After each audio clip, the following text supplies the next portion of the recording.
Сите средни училишта во Велес доставиле различни барања за одобрување на реализација на настава до Министерството за образование и наука, односно до Комисијата за разгледување на поднесените барања за организирање на наставата со физичко присуство во предвидениот рок.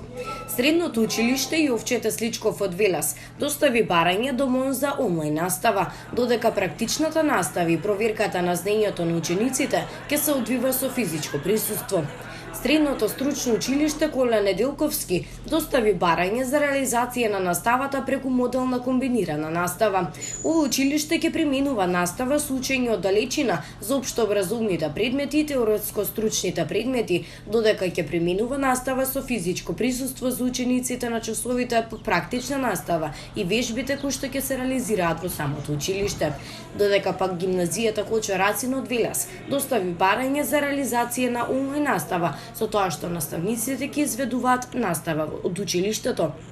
Средното стручно училиште Димитрија Чубовски бара одобрување на реализација на наставата за учениците од прва година да биде со физичко присуство во првата недела во новата учебна година поради запознавање со класниот раководител, запознавање на наставните програми и наставниот кадар, а понатаму наставата ќе се одвива онлайн. Практичната настава ќе се реализира во кабинетите и лабораториите во училиштето. Исто на крај, според локалната власт, училиштата се целосно подготвени за обезбедување на безбедна здравствена средина, но се уште е многу присутен и повеќе соен проблемот со учениците кои што немаат пристап до технологија за да реализираат онлайн наставата.